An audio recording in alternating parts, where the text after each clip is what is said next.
నమస్కారం. తిరిగి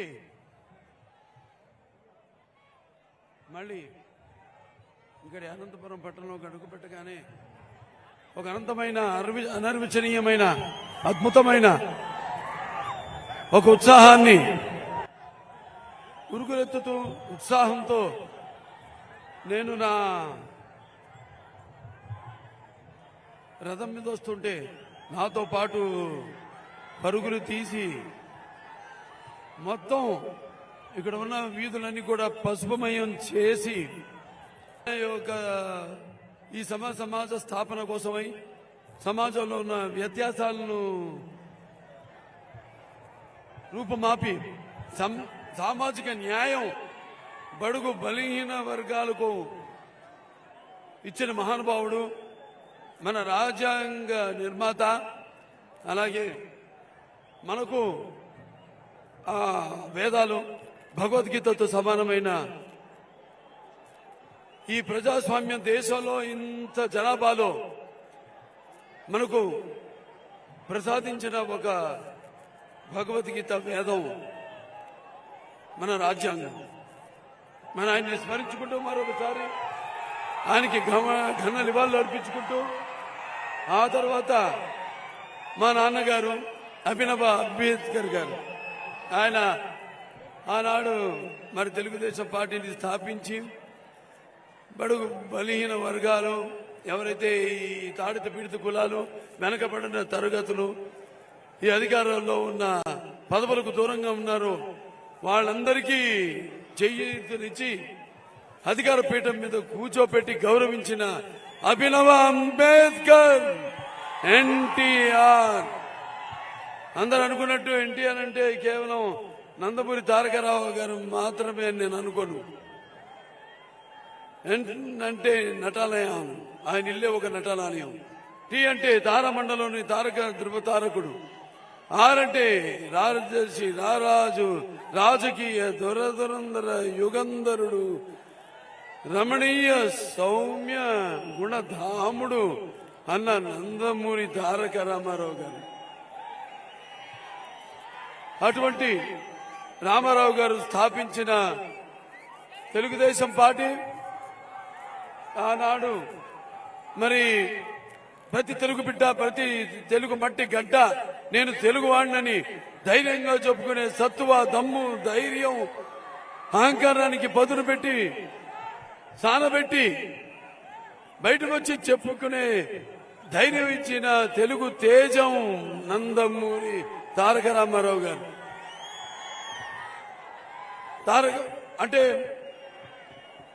ప్రతి బిడ్డ బొడ్డు కొయ్యక ముందే రాజకీయం అంటే ఏంటో తెలిపిన మహానుభావుడు నందమూరి తారక రామారావు గారు. ఆ రోజు రాజకీయాలంటే చాలా మందికి పెద్ద ఇష్టం ఉండేది కాదు, అసలు చాలా మందికి తెలిసేది కాదు. అటువంటిది తెలుగుదేశం అనే పార్టీని పెట్టి ఆయన అందరిలో కూడా రాజకీయం చైతన్యం తీసుకొచ్చిన తెలుగు మహానుభావుడు నందమూరి తారక రామారావు గారు. అలాగే ఆయన ముఖ్యమంత్రి అయిన తర్వాత ఆయన తీసుకొచ్చిన సంస్కరణలు, అభివృద్ధి గాని, సంక్షేమ పథకాలు గాని అవి అందరికీ సానుకూలమైనవి, ఆమోయోగమైనవి. ఎన్టీఆర్ రాజకీయాల్లోకి రాకముందు, వచ్చిన తర్వాత ఆయన తీసుకొచ్చిన ఆయన ప్రవేశపెట్టిన పథకాలు, అమలు చేసిన పథకాలు మరి ముందు కూడా ఇప్పటికి నేటికి కూడా అన్ని పార్టీల వాళ్ళు పేర్లు మార్చి వాటిని అమలు పరుస్తున్నారు. అది అన్న ఎన్టీఆర్ యొక్క ప్రభావం. అంటే ఆకలితో ఉన్న పేదవాడి ఆకలి తెలిసిన అన్న ఆయనే, అలాగే జనం భవితకు భరోసా ఇచ్చిన నాన్న ఆయనే, అలాగే అమ్మ ఆయనే, అలాగే ఆయనకి అండగా ఉన్న మహిళలకు ఆర్థిక స్వాతంత్రం ఇచ్చిన అన్న ఆయనే. నానాడు మన తెలుగుదేశం పార్టీ అధికారంలో ఉన్నప్పుడు రామారావు గారు ముఖ్యమంత్రిగా ఎన్నో సంస్కరణలు, అభివృద్ధి కార్యక్రమాలు, సంక్షేమ కార్యక్రమాలు చేపట్టారు. కిలో బియ్యం, మనిషికి కావాల్సిన కనీస అవసరాలైన గూడు గుడ్డ అందరికీ సమకూర్చారు ప్రపంచంలోనే మొదటిసారిగా. అలాగే మహిళలకు ఆస్తిలో సమాన హక్కు అయితేనేమి, లేకపోతే ఈ యొక్క రైతులకు హార్స్ పవర్ కరెంటు 50 రూపాయలకి అయితేనేమి, అలాగే భూమి శిస్తు రద్దు చేయడం అయితేనేమి, లేకపోతే చేనేత వస్త్రాలు సగం ధరకే ఇవ్వడం అయితేనేమి, అలాగే మండలాలు అంటే ఒక సామాజిక విప్లవం దేశంలోనే మొట్టమొదటి తీసుకొచ్చిన అంటే మండలాల వ్యవస్థ స్థాపనతో 333 తాలూకాల్ని 1110 మండలాలుగా అధికారాన్ని మీ ముంగిటికి తీసుకొచ్చిన మండలాల స్థాపనతో మహానుభావుడు నందమూరి తారక రామారావు. ఆకలితో ఉన్న పేదవాడి ఆకలి తెలిసిన అన్న ఆయనే. అలాగే జనం భవితకు భరోసా ఇచ్చిన నాన్న ఆయనే, అలాగే అమ్మ ఆయనే, అలాగే ఆయనకి అండగా ఉన్న మహిళలకు ఆర్థిక స్వాతంత్రం ఇచ్చిన అన్న ఆయనే. నానాడు మన తెలుగుదేశం పార్టీ అధికారంలో ఉన్నప్పుడు రామారావు గారు ముఖ్యమంత్రిగా ఎన్నో సంస్కరణలు, అభివృద్ధి కార్యక్రమాలు, సంక్షేమ కార్యక్రమాలు చేపట్టారు. కిలో బియ్యం, మనిషికి కావాల్సిన కనీస అవసరాలైన గూడు గుడ్డ అందరికీ సమకూర్చారు ప్రపంచంలోనే మొదటిసారిగా. అలాగే మహిళలకు ఆస్తిలో సమాన హక్కు అయితేనేమి, లేకపోతే ఈ యొక్క రైతులకు హార్స్ పవర్ కరెంటు 50 రూపాయలకి అయితేనేమి, అలాగే భూమి శిస్తు రద్దు చేయడం అయితేనేమి, లేకపోతే చేనేత వస్త్రాలు సగం ధరకే ఇవ్వడం అయితేనేమి, అలాగే మండలాలు అంటే ఒక సామాజిక విప్లవం దేశంలోనే మొట్టమొదటి తీసుకొచ్చిన అంటే మండలాల వ్యవస్థ స్థాపనతో 333 తాలూకాల్ని 1110 మండలాలుగా అధికారాన్ని మీ ముంగిటికి తీసుకొచ్చిన మండలాల స్థాపనతో మహానుభావుడు నందమూరి తారక రామారావు. చాలా మందిని మన మహానుభావులు అంటూ ఉంటాం. నేహావి గమనాశోక్తి ప్రతి ఆయన విద్యస్తే అని అంటే అందరూ మహానుభావులు కాలేరు. కొంతమంది అలా పుడతారు. ఎందుకంటే వారు నిన్నట్టు నా కారణ అంటే ముందుగా ఆయన్ని నాకు ఈ ధన్యమైన జన్మనిచ్చి నన్ను మీ అందరి గుండెల్లో ఆయన ప్రతిరూపంగా నిలిపినందుకు విశ్వవిఖ్యాత నట సార్వభౌముడు, అలాగే విశ్వానికే నట విశ్వరూపం ఎలాంటితో చూపిన కారణ జన్ముడు, ఆ మహానుభావులనే అంటాం కారణ జన్ముడని. మరి మా నాన్నగారు నా దైవం, నా గురువు ఆయన అభినవ అంబేద్కర్, అభినవ మన భగీరథుడైతేనేమి, ఎన్ని పేర్లతో ఆయన కొలిచిన ఆయన రుణం మనం తీర్చుకోలేము. అటువంటి నందమూరి తారక రామారావు గారి బిడ్డగా పుట్టినందుకు అది నా పూర్వజన్మ సుకృతంగా భావిస్తూ అటు నటనలో ఇటు రాజకీయాల్లో కూడా అటు హిందూపూర్ ఎమ్మెల్యేగా అటు Basava Tarakam Indo American cancer hospital and research institute ఒక చైర్మన్ గా ఒక నటుడిగా పాత్రలు పోషిస్తూ మీ అభిమానాన్ని పొందినందుకు ఆ పుణ్య దంపతులకు పుట్టినందుకు అది నా పూర్వజన్మ సుకృతంగా భావిస్తూ మీ అందరికీ మరొకసారి ఆ కళామంతలికి ఆ భగవంతులకు నా కృతజ్ఞతలు తెలియజేసుకుంటూ మరి ఎవరైతే సమాజం దేవాలయం ప్రజల దేవుళ్ళు నేను అందులో ఒక అర్చకుణ్ణి అని కొలిచాడో, ఎవరైతే కొలవబడ్డాడో ప్రజల చేత మరి వాళ్ళనే దేవుళ్ళుగా కొలిచిన ఆ మహానుభావుడు మరి ఆ తర్వాత ఆయన మానసిక పుత్రికైన ఈ యొక్క తెలుగుదేశం పార్టీని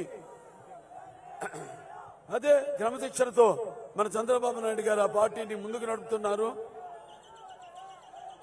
మన తెలుగు ప్రజల యొక్క తేజస్సు ప్రపంచానికి తెలిపిన మహానుభావుడు కూడా ఒక చంద్రబాబు నాయుడు గారు. సరే, ఇవాళ చూస్తున్న పరిస్థితులు మళ్ళీ ఎన్నికలు వచ్చాయి. ఇప్పుడు ఈ ఇది మామూలు సామాన్యమైన ఎన్నికల యుద్ధం కాదు. ఇది మన రాష్ట్ర భవిత, మన ముందు తరాల భవిత అంతా కూడా ఈ ఎన్నికల మీద ఆధారపడింది. మరి అభివృద్ధి అంటే జగన్ పేరులో కరప్షన్ అంటే దోచుకుని దాచడమే జగన్కి తెలిసిన రాజకీయం. ఇంకోసారి గెలిపించారనుకోండి, మనల్ని కూడా అమ్మేసి డబ్బులు చేసుకునే రకం ఈ జగన్. దొంగకి చేతికి తాళం ఇస్తే అలాగే జగన్ చేతికి అధికారం ఇచ్చిన ఒకటే, అది గుర్తుపెట్టుకోండి మీరంతా. మరి దొంగల్లో మామూలు దొంగ కాదు, అసామాన్యమైన దొంగ. మనం పసుపు రంగును ఎప్పుడు మనం గుర్తుపెట్టుకోవాలి. పసుపు అంటే మనకి శుభానికి సూచకం. అలాగే మన పసుపు అంటే మరి ఆనంద వేడుకలకు ఆహ్వాన గీతం. మన పసుపు ఆరోగ్యానికి గొప్ప ఆయుర్వేద ఔషధం. అలాగే మన పసుపు మన ఆత్మాభిమానానికి నిలువెత్తు కేతనం. అలాగే మన పసుపు ఆత్మగౌరవానికి ఎగరేసిన కేతనం. అలాగే మన పసుపు ఆత్మవిశ్వాసానికి నిజమైన సంతకం. అలాగే మన పసుపు అభివృద్ధికి నిదర్శనం. అలాగే మన పసుపు సంక్షేమానికి నిర్వచనం. అది మన పసుపు. శుభమైన మన పసుపుకి ఎన్నికల్లో, ఈ జరగనున్న ఎన్నికల్లో మనం చేసిన కార్యక్రమాలు, ప్రజల సేవకై చేసిన సంక్షేమ అభివృద్ధి కార్యక్రమాలు అన్నీ కూడా దృష్టిలో పెట్టుకుని ఇంకా రాబోయే ఎన్నికల్లో మన తెలుగు రాష్ట్రం, మన ఆంధ్ర రాష్ట్రం అంతా కూడా పసుపు మయం కావాలని, అంటే అన్ని శుభాలే జరగాలని. ఆ శుభాలు జరగాలంటే ఎవరికి ఓటు వేయాలి?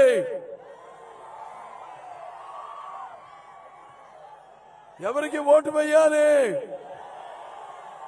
ఎవరికి ఓటు వేయాలి? మరి వాళ్ళు మనం చూస్తున్నాం ఈ పాలనలో. మరి మనం రాయలసీమ చేస్తే ఈ యొక్క ప్రభుత్వం రాయలసీమను రక్తపు మరకల సీమగా చేసింది. మనం రాయలసీమలో ఈ పగల సెగలను చల్లార్చి శాంతి నికేతనంగా చేస్తే ఈ ప్రభుత్వం ఈ కత్తుల మనల పైన రక్తం చిందించింది. మనం ఈ ప్రభుత్వం ఈ రాయలసీమ కాలువల్లో కృష్ణమ్మను ప్రవహింపజేసి మరి బీడు వారిన రాయలసీమ బీడు భూములను మనం సస్యశ్యామలం చేస్తే ఈ ప్రభుత్వం అదే కాలువల్లో రక్తపు వరదల్ని ప్రవహిస్తుంది. మనం అభివృద్ధికి పెద్దపీఠం వేసి ఇక్కడ పరిశ్రమలు కియా లాంటి, ఐఐటి లాంటి విద్యా సంస్థలు తీసుకొస్తే వాళ్ళన్నింటినీ నిర్వీర్యం చేసి నిర్లక్ష్యం చేసింది ఈ ప్రభుత్వం. ఇవాళ చూస్తున్నాం అంటే మళ్ళీ ఈ యొక్క ప్రభుత్వం తమ ఏదో గొప్ప చేసినట్టు, ఏదో సాధించినట్టు ఈ యొక్క 1600 కోట్ల ప్రజాధనంతో మరి రాష్ట్రమంతా కూడా ఎక్కడ చూసినా అక్కడ హోర్డింగ్. మరి మనం ఇవాళ సిద్ధం అంటూ ఎక్కడ పడితే అక్కడ హోర్డింగ్లు పెడుతున్నారు. మనం అడిగేది ఒకటే, అయ్యా జగన్ దేనికి సిద్ధం? తల్లిని చెల్లిని మోసం చేసి ఇంటి నుంచి బయటికి గెట్టేసి, అలాగే బాబాయిని చంపిన నిందితుల్ని కాపాడుతూ చెల్లికి ద్రోహం చేసినావు. వాళ్ళకి సమాధానం చెప్పడానికి నువ్వు సిద్ధమా? లేకపోతే ఈ అధికారంలోకి వచ్చిన వారం రోజుల్లో సిపిఎస్ రద్దు చేస్తానని నమ్మబలిగి ఉద్యోగస్తుల్ని నమ్మించి మోసం చేశావు. మరి వాళ్ళకి సమాధానం చెప్పడానికి సిద్ధమా? మరి నా ఎస్టీలు, నా బీసీలు, నా ఎస్సీలు, నా మైనారిటీలు అని చెప్పి మరి వాళ్ళ చావులు తోని ఆకలి కేకలు ఆర్పుకుంటున్నావు. వాళ్ళకి సమాధానం చెప్పడానికి నువ్వు సిద్ధమా అని అడుగుతున్నాను. అలాగే ఉద్యోగస్తులు ఫిట్మెంట్ మనం 42% ఇస్తే అది సగం అంటే 23% చేసినావు. మరి వాళ్ళకి సమాధానం చెప్పడానికి నువ్వు సిద్ధమా? అలాగే ఈ యొక్క వ్యవసాయ శాఖను మూసేసి రైతుల ఆత్మహత్యలకు వాళ్ళని అప్పుల పాలు చేశావు. మరి వాళ్ళందరికీ సమాధానం చెప్పడానికి సిద్ధమా? ఒక చిన్నపిల్లాడు తన అక్కను వేధిస్తున్నారని అడిగితే పెట్రోల్ పోసి అతి దారుణంగా చంపేశావు. మరి వాళ్ళకి అతన్ని కుటుంబానికి సమాధానం చెప్పడానికి సిద్ధమా? ఇలా మరి దేనికి సిద్ధం? అంటే మాయలు మోసాలకి సిద్ధమా, లేకపోతే అక్రమాలు అరాచకాలకి సిద్ధమా? ముందు ఇంకా 100 తరాల వాళ్లకు జనానికి ఈ యొక్క ఇసుక అందకుండా ఈ ఇసుక తవ్వకాలు చేసి ఈ లక్షలు కోట్లు దోపిడీ చేస్తున్నావు.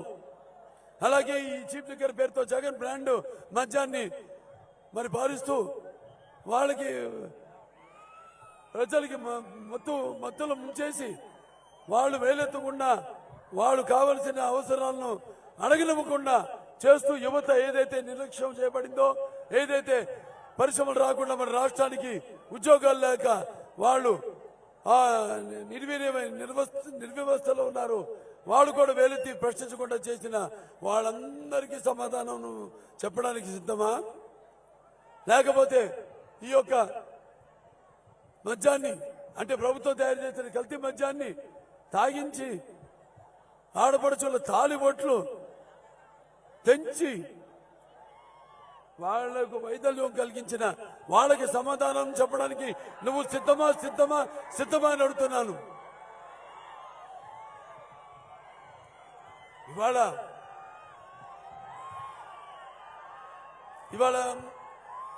సమాజ స్థాపన కోసమై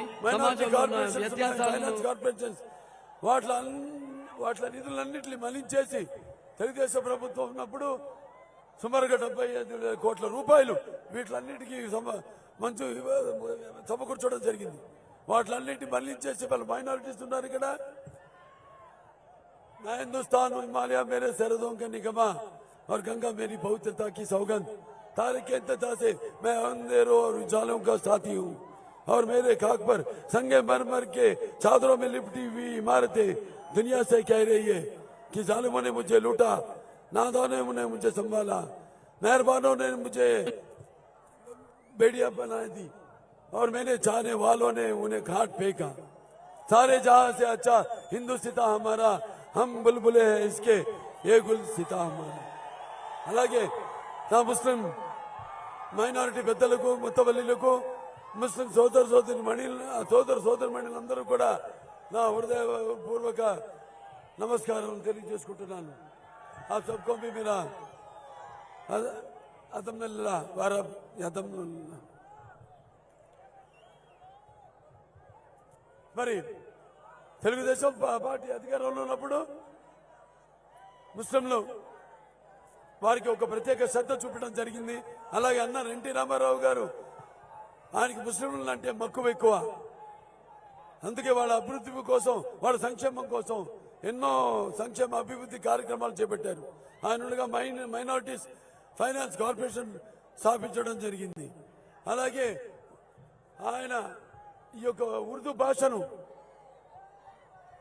రెండో అధికారిక భాషగా అమలు చేసి వారికి గౌరవాన్ని ఇచ్చి మరి ముస్లిం గౌరవం పడేలా, వారు కలకాలం ఎప్పటికీ గుర్తుకు చూనేలా చేసిన మహానుభావుడు నందమూరి తారక రామారావు గారు. అలాగే ఆ తర్వాత ఆయన హైదరాబాద్ లో 11 అంతస్తుల హజ్ భవనాన్ని నిర్మించడం జరిగింది. గడపలో 25 కోట్ల రూపాయలతో హజ్ నిర్మించడం జరిగింది.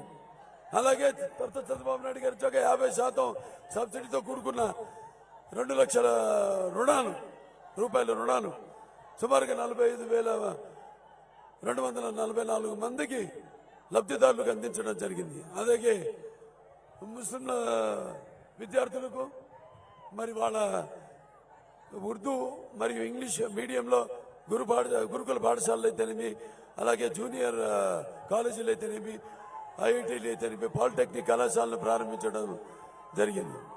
అలాగే పేద ముస్లిం విద్యార్థులు విదేశాల్లో చదువుకోవడానికి అవకాశం కల్పిస్తూ 10 లక్షల రూపాయల ఆర్థిక సహాయం చేయడం జరిగింది. అలాగే ఈ యొక్క నూర్ భాషా ఫెడరేషన్ ని స్థాపించి దానికి 50 కోట్ల రూపాయలు మంజూరు చేయడం జరిగింది. అలాగే మౌజన్లకు ఇమాన్లకు 5,000 రూపాయలు 3,000 రూపాయలు ప్రతి సంవత్సరం తప్పకుండా ఈ గౌరవ వేతనాలు ఇవ్వడం జరిగింది. అలాగే ఈ యొక్క పేద ముస్లిం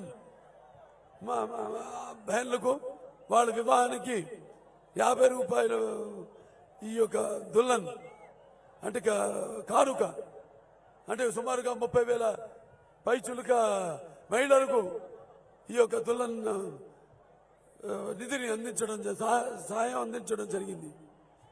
అలాగే ఈ యొక్క ఎవరికైతే వైట్ కార్డర్స్ ఉన్నారో వాళ్లకు సుమారుగా 11 లక్షల మంది కుటుంబాలకు ప్రతి సంవత్సరం రంజాన్ తోఫా ఇవ్వడం జరిగింది. ఇలాంటివి ఎన్నెన్నో కార్యక్రమాలు చేపట్టింది మన తెలుగుదేశం ప్రభుత్వం.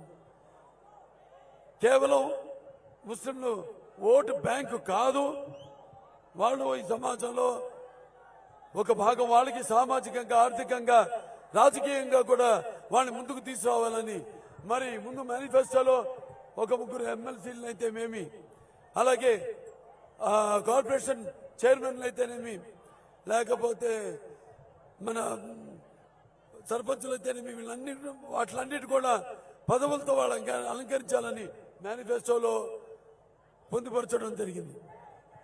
ఇలా అందరి అభ్యున్నతి కోసం ఆనాడు తెలుగుదేశం ఎంతో పాటుపడింది.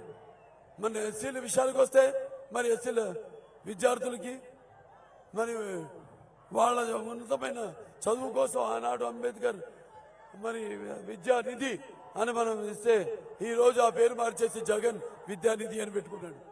అంబేద్కర్ కంటే గొప్పవాడా? ఆయన ప్రతి వాడికి వాళ్ళ హక్కులను మనం సమకూరిస్తే ఇతనికి తెలిసింది వాళ్ళ ప్రాణాలను హరించడం, వాళ్ళకున్న హక్కుల్ని హరించడం తప్ప ఈయనకి తెలిసింది ఏమీ లేదు. అలాగే ఆనాడు ఈ ఎస్సీలు వాళ్ళ కోసమని ఈ యొక్క ఏదైతే సబ్సిడీతో కూడిన రుణాలు మంజూరు చేసి ఆనాడు మరి ఈ యొక్క ఇన్నోవా కారును ఇచ్చి ఉద్యోగ ఉపాధులు కల్పించడం జరిగింది. అలాగే ఈ యొక్క ఎస్సీ దళిత ఒక యువతకు అంటే వాళ్ళ పారిశ్రామికవేత్తలకు 1 కోటి రూపాయల వరకు సాయం అందించడం జరిగింది. అలాగే ప్రతి రాష్ట్ర వ్యాప్తంగా అన్ని ఎస్సీ వార్డుల్లో కూడా ఈ యొక్క సీసీ రోడ్లు, సీసీ డ్రైనేజ్లు నిర్మించడం జరిగింది. మరి ఇవాళ ఈ యొక్క వైకాపా ప్రభుత్వం ఈ పైశాచికం ఏంటో కానీ హత్య రాజకీయం మనం చూస్తాం మన కళ్ళ ముందు. ఆనాడు మరి డాక్టర్ సుధాకర్ అని ఆయన్ని మరి కరోనా విపత్కర పరిస్థితుల్లో మాస్క్ అడిగినందుకు ఆయన మానసిక క్షోభకి గురి చేసి ఆయన బలన్మరణానికి కారణమయ్యారు. అలాగే జడ్జి రామకృష్ణ గారిని ఆయన మీద అక్రమ కేసులు వేసి ఆయన కూడా మానసికంగా ఎంతో క్షోభ పెట్టారు. అలాగే ప్రభుత్వ విధానాన్ని ప్రశ్నించినందుకు మరి పేద దళితుల్ని వాళ్ళ దళితులకి శిరోముండనం చేయడం జరిగింది. అలాగే మన వైకాపా ఎమ్మెల్సీ అనంత బాబు దళితుడైన తన డ్రైవర్ని చంపి డోర్ డెలివరీ చేయడం జరిగింది. అలాగే ఈ రాజధాని కోసం ఉద్యమించిన నాయకుల మీద ఎస్సీ ఎస్టీ కేసులు బనాయించడం జరిగింది. ఇలా వాళ్ళ ఇష్టపాటికి ఎలా కావాలంటే అలా ఈ వాళ్ళ నియంతృత్వపు ఒక పరిపాలనను సాగిస్తుంది ఈ వైకాపా ప్రభుత్వం. మరి ఒకటి, ఈ ఎన్నికల దగ్గరికి వస్తున్నాయి. మీరు ఇంతకుముందు ఎంతో రాజకీయ చైతన్యం కలిగిన ఓటర్లు మీరు. ఆ ఓటును మీరు సరిగ్గా సద్వినియోగం చేసుకోవాలి. ఇంతకుముందు మన రాష్ట్ర ప్రపంచ పటాల్లో ఉండేది. మైక్రోసాఫ్ట్ లాంటి అవిభక్త ఆంధ్ర రాష్ట్రంగా ఉన్నప్పుడు బహుళ జాతి పరిశ్రమలన్నీ కూడా ఇక్కడికి వచ్చి వాళ్ళ కంపెనీలని ప్రారంభించి మరి ఇక్కడ అందరూ కూడా ఉద్యోగ కల్పన ఇవ్వడానికి తెలుగుదేశం పార్టీ అధికారంలో ఉన్నప్పుడు ఎంతో దోహదం పడింది. మరి ఈనాడు చూస్తున్నాం యువత ఇవాళ ఉద్యోగ కల్పన లేక ఇవాళ వలసిపోతున్నారు పక్క రాష్ట్రాలకు. మరి పక్క రాష్ట్రాలు కూడా వాళ్ళు మరి మన అవసరాలను వాళ్ళు కూడా దాన్ని వినియోగించుకొని వాళ్ళు కూడా మనల్ని మన రాష్ట్రాన్ని రాష్ట్ర పరిస్థితుల్ని ఆసరాగా తీసుకుని మనందరినీ కూడా ఇవాళ ఎంతో చులకనగా చూడడం, అలాగే ఎంతో హాస్యాస్పదానికి మనంతా గురవుతున్నామని ఈ సందర్భంగా మీ అందరికీ తెలియజేసుకుంటున్నాను. సో ఈ సందర్భంగా మీరంతా తెలుసుకోవాల్సింది ఒకటే, మీకు అభివృద్ధి కావాలా లేకపోతే అరాచకం కావాలా? మీకు మరి చీకటి రాజ్యం కావాలా లేకపోతే మీకు ఒక రాక్షస రాజ్యం కావాలా లేకపోతే మీకు ఈ కన్స్ట్రక్షన్ కావాలా డిస్ట్రక్షన్ కావాలా అన్నది మీరందరూ గుర్తు పెట్టుకోవాలి. మీరు ఒక నిర్ణయానికి రావాలని ఈ సభాముఖంగా నేను మిమ్మల్ని అందరినీ మనవి చేసుకుంటున్నాను. ఇవాళ అనంతపురం ఈ పట్టణం ఉంది. దీనికో ఇది మన తెలుగుదేశం పార్టీ అధికారంలో ఉన్నప్పుడు ఎంతో అభివృద్ధి చేసింది. ఇక్కడ ఫ్లైఓవర్ బ్రిడ్జ్ అయితేనేమి లేకపోతే 4 లేన్ రోడ్లు అయితేనేమి ఇవన్నీ కూడా మన తెలుగుదేశం హయాంలోనే ఈ అభివృద్ధి కార్యక్రమాలన్నీ ప్రారంభించాం మనం. ఇంకా అభివృద్ధి చేయవలసింది ఉంది. మొన్న అవకాశం చేజారిపోయింది వైకాపాని గెలిపించడంతో. ఇంకా మనం చేయవలసింది ఇక్కడ ఔటర్ రింగ్ రోడ్ ఉంది, అలాగే డంపింగ్ యార్డ్ మనం చూస్తున్నాం నడిబొడ్డులో ఉంది. దాన్ని మనం వేరే ప్రాంతానికి తరలించవలసిన అవసరం ఉంది. అలాగే అండర్ గ్రౌండ్ భూగర్భ డ్రైనేజ్ వ్యవస్థను స్థాపించవలసిన అవసరం ఉంది. ఇంకా మనకి ఈ యొక్క స్మార్ట్ సిటీగా ఇవాళ ఈ యొక్క అనంతపురాన్ని ఇంకా ఎంతో అభివృద్ధి చేయవలసిన అభివృద్ధి సంక్షేమ పనులు ఎన్నో ఉన్నాయి ఇంకా ముందు మనకి. ఈ ఎలక్షన్లో ఎవరైతే ఇక్కడ నిలబడుతున్నారో అనంత వెంకటరామరెడ్డి గారు, ఇప్పుడు ఆయన తండ్రి అనంత వెంకటరెడ్డి గారు అంతకుముందు 2 సార్లు ఎంపీగా ఆయన ఇక్కడి నుంచి ప్రాతినిధ్యం వహించడం జరిగింది. ఒకసారి ఎమ్మెల్సీగా, మళ్ళీ ఈ అనంత వెంకటరామరెడ్డి ఇక్కడ 4 సార్లు ఎంపీగా, ఒకసారి ఎమ్మెల్యేగా, మరి ఇప్పుడు మళ్ళీ ఎమ్మెల్యే బరిలో ఉన్నాడు ఆయన. ఆలోచించండి, ఇన్ని మరి 6 తూర్లు ఎంపీలు వాళ్ళ కుటుంబ సభ్యులు, తండ్రి కానీ కొడుకు కానీ, మళ్ళీ 2 సార్లు ఒకసారి ఎమ్మెల్సీ, ఒకసారి ఎమ్మెల్యే. ఇన్ని అవకాశాలు ఇచ్చారు, ఏమి అభివృద్ధి చేసి పెట్టారు ఈ ప్రాంతానికని నేను నిలదీస్తున్నాను, వాళ్ళని ప్రశ్నిస్తున్నాను. కాబట్టి మీరు ఇవన్నీ దృష్టిలో పెట్టుకుని మరి ఇవాళ ఈ యొక్క ఏదైతే వైకాపా ప్రభుత్వం ఉందో, ఈ ఏదైతే వీళ్ళు కళ్ళు మూసుకుపోయి ఒళ్ళు మరిచి వాళ్ళ ఇష్టానుసారంగా ఈ యొక్క పరిపాలన సాగిస్తున్నారో, నాకు తెలుసు మీ అందరి ఉరుకెలుతున్న ఉత్సాహాన్ని చూస్తుంటే మీరందరిలో కూడా ఆ ప్రభుత్వాన్ని పడగొట్టాలని అందరూ కలిసి కట్టుగా వసుదైక కుటుంబంగా మీరంతా కలిసి ఈ ప్రభుత్వాన్ని ఎలా మిమ్మల్ని గట్టి కనిపించారో అలాగే ఈ జగన్ని మట్టిలో కలిపేసి మీ సత్తా ఎటువంటిదో మీ ఉనికిని ఎంత అకుటి దీక్షతో మీరు కాపాడుకోవాలని ఈ ఎన్నికల కోసం ఎదురు చూస్తున్నారు. మీ ఉరుకలేస్తున్న ఉత్సాహంలో నాకు కనిపిస్తుంది. మరి ప్రతి నరం ప్రతి అణువు ప్రతి రక్తపు పొట్టు కూడా ఈ యొక్క అపజయాన్ని గుర్తు చూపించి, అలాగే ఈ యొక్క పట్టుపట్టి ఈ ఓటు అనే ఆయుధంతో మీరు ఎలా అతనికి ఓటమి రుచి చూపించాలని ఈ ఎన్నికల కోసం ఎదురు చూస్తున్నారు.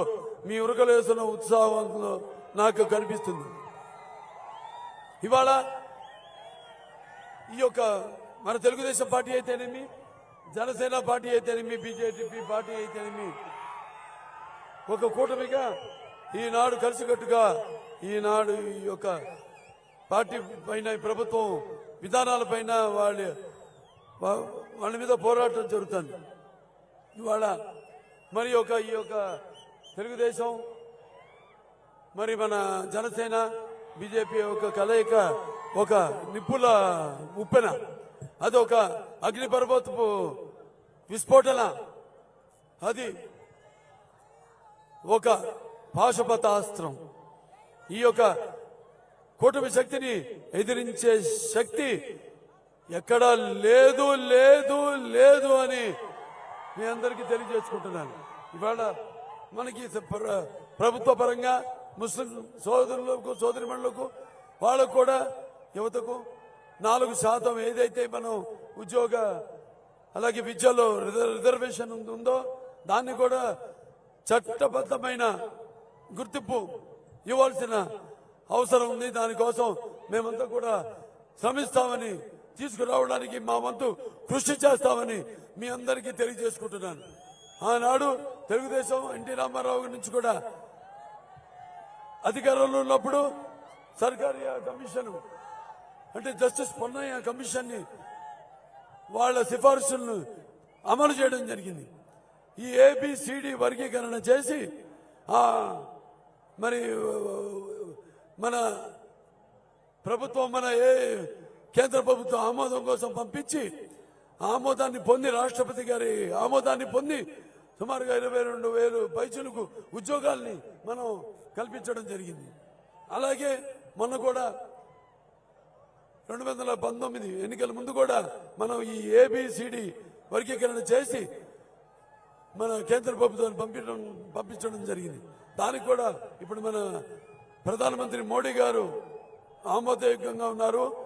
రేపు మళ్ళీ మన ఎన్నికల్లో గెలవగానే తప్పకుండా ఆ వర్గీకరణలో మనం ఇంకా ఎన్నో ఈ యొక్క ఉద్యోగాలు అయితేనేమి, మిగతా మన రాష్ట్రానికి కావలసిన అవసరాలైతేనేమి, నిధులైతేనేమి అన్ని కూడా మనం తెచ్చుకుంటామని, అలాగే ఈ ఏబిసిడిఈ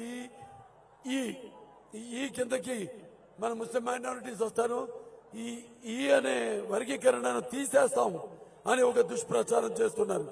దయచేసి వాళ్ళ మాటలు నమ్మకండి.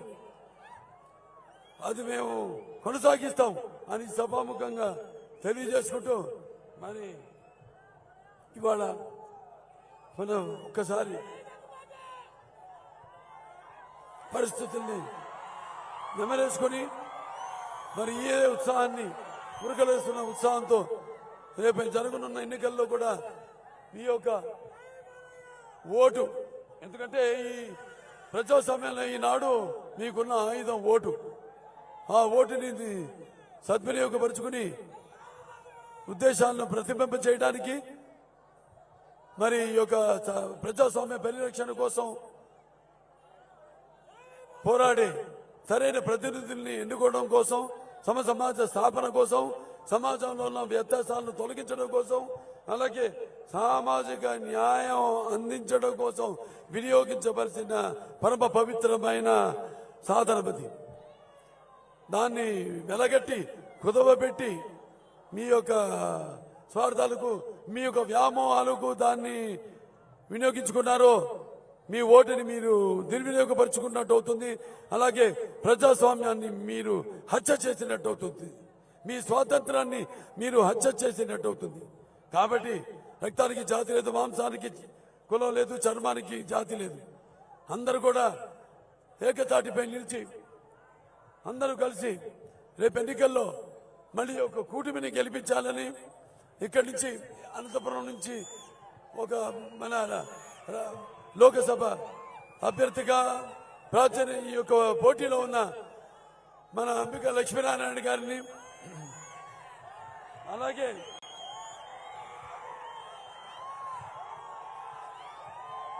మన అనంతపురం నియోజకవర్గం అసెంబ్లీ అభ్యర్థి అయిన మన దగ్గుబాటి వెంకట ప్రసాద్ గారిని అత్యధికమైన మెజారిటీతో గెలిపించుకోవాలి. మీరు తప్పదు. ఇవాళ మనం ఈ జగన్ నమ్మకున్నామంటే నేను చెప్పాను, అతని దృష్టిలో అభివృద్ధి అంటే కరప్షన్ అని, అలాగే దొంగ చేతికి తాళాలు ఇచ్చినట్టు అవుతుందని అధికారాన్ని అతని చేతికి ఇస్తే రేపు మన రాష్ట్రాన్ని మనల్ని కూడా అమ్మేస్తాడు. ఈ భూమి చట్టం తీసుకొస్తాడు రేపు మళ్ళీ అధికారంలోకి వచ్చాక. అంటే అతని పాస్బుక్ మీద అతని ముద్ర వేసుకుని బొమ్మ వేసుకుని ఆ పాస్బుక్లన్నీ తన దగ్గరే పెట్టుకుంటాడు, తన ప్యాలెస్ లో పెట్టుకుంటాడు. రేపు మీరు సరిగ్గా 9 నెలల లోపు మీరు ఒకవేళ విచారించకపోతే మీ భూమిపై ఎన్నో అప్పులుంటాయి. మీ భూమిని కూడా తాకట్టు పెట్టేసి ఆ భూముల మీద కూడా అప్పు చేస్తాడు ఈ జగన్మోహన్ రెడ్డి. గుర్తుపెట్టుకోండి, రేపు మనల్ని, మన ఆస్తుల్ని, మన భూముల్ని, మనల్ని కూడా ఈ రాష్ట్రానికి చెందనివ్వకుండా మన ఈ రాష్ట్రం నుంచి వెళ్ళగొడతాడు ఈ జగన్మోహన్ రెడ్డి. గుర్తుపెట్టుకోండి. ఇవన్నీ గుర్తుపెట్టుకుని రేపు ఎన్నికల్లో సరైన ప్రజాస్వామ్యానికి ఒక నిర్వచనం ఇస్తారని, మీరంతా కూడా ఎంతో పరిపక్వత చెందిన, ఎంతో రాజకీయ అవగాహన ఉన్న ఆంధ్ర రాష్ట్ర పౌరులుగా మరియు చరిత్రను తిరగరాసి మీ అందరి పేర్లు కూడా సువర్ణాక్షరాలతో చరిత్రలో లిఖించబడేట్టు మీరు ఈ యొక్క ఎన్నికల్లో మీ యొక్క ఓటును వినియోగించుకోవాలని, సమాధానం చెప్పాలని మనస్ఫూర్తిగా కోరుకుంటూ నేను సెలవు తీసుకుంటున్నాను. జై తెలుగుదేశం, జై తెలుగుదేశం, జై తెలుగుదేశం, జై జనసేన, జై జనసేన, జై జనసేన, జై బీజేపీ, జై బీజేపీ, జై బీజేపీ, జై కూటమి, मेरा भारत महान.